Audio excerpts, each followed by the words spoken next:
So the next area of wellness we're going to talk about is emotional health. So emotional health is just basically your mood. How do you feel about yourself on a day-to-day basis? How do you view the world? Are you somebody that is naturally an optimist? You look on the bright side of things, or are you always kind of finding the negative aspect of things? And it can be tough to break out of that. Good emotional health means you're not affected by mental illness. You can express your thoughts and feelings clearly, and you can cope well with stress because stress always happens. And it's just how resilient can you be? How well can you deal with it? So many teens experience problems with their emotional health, but they may not even realize that it's legitimately a problem. So if you're not too confident in your own emotional health and you think you might need some help, of course, I'm going to recommend that you talk to either like a teacher, friend, parent, um, guidance counselor, perhaps even like a therapist. Nothing wrong with that. So, question here is, how do you think that technology impacts your emotional health? And I think that you can find examples of it both helping and harming it. That's always what technology does. We're going to switch over to mental health. This is talking about what is your ability to think very clearly and critically, solve, learn problems. If you are intellectually healthy, you're able to adapt, to learn, and grow. Basically, you're able to do everything that you're expected to in school. Right? Doesn't mean that you're always getting hundreds on everything, but you're able to pass. You're able to do the work that's asked of you. And the next question is how do you think technology impacts your mental health? Again, I'm sure you can find ways where it's good and negative as well. And then we're going to talk about your social health. So, your social health involves your communication skills, your ability to hold relationships, your ability to interact with each other. So your social skills and healthy relationships, they just help people enjoy their life, to meet challenges. You're going to have to be social. There's no way to get around it. Even if we're all sitting at home, quarantined, not able to physically be in the same room as each other, we're still interacting. We always find ways to do that. And technology is a way that we can, during these times when we're not able to be in the same room as each other, we can still be in contact. We can still have a good, relationship with other people. But I think sometimes when you're in the same room as somebody else and you're only interacting using technology, that can, of course, be a negative thing. So it always works in both ways. So, can you think of an example of how a problem in one dimension of health can impact another one?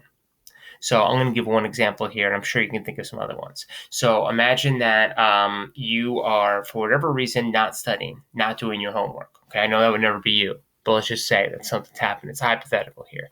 And if you're not doing your work, you get a bad grade, you wind up getting grounded because of that.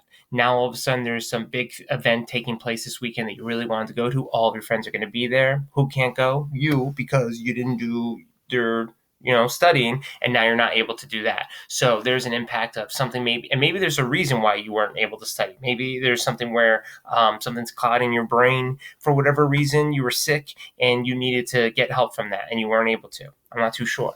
But either way, in that aspect, you could see how your mental health being impacted is now factoring into your social health as well. So that's one way it can happen. So let's talk about a plan for wellness. What can you do as a student to make sure that you are going to be as healthy as possible? And here it is. These are the 3 steps: a well-balanced diet, get enough sleep, exercise regularly. So if you have to, if let's say you're like, I am so busy, Mr. J. My life is just so crazy. I can only do one of these 3 things. What should be the most important? Well, the first important thing that you should do is have a well-balanced diet. That's the most important thing. When people are looking to lose weight, just be healthy, the best thing that they could do, they say it's roughly about like 80 to 90% of your diet, and then the rest of it comes from physical activity after that. So your diet is so important. If you are eating garbage all day long, you're going to feel like garbage. It's going to impact your sleep. You're not going to be able to sleep as well if you're not eating very well, and you're not going to be able to concentrate on anything else. So the diet is the most important thing. We're actually going to have a whole part about nutrition to come right after this. So in case you have some questions about that, maybe they could be answered there. The next is to get enough sleep. Now, I think the the guidelines for sleep for an adult is somewhere between like 7 to 8 hours. You as a kid, and especially going into a teenager, could be more than that. It should be somewhere like 8 to 9 hours, maybe even like 9 to 10 hours as a teenager would be the most healthy thing.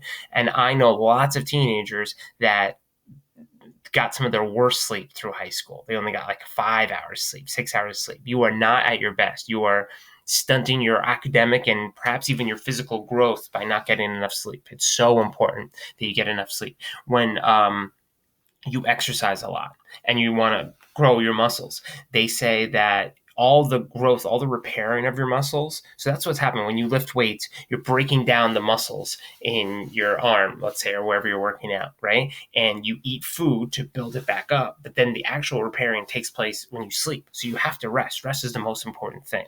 So you have to make sure that you're getting enough sleep and resting. It's one of the most critical things that you can do. And then finally,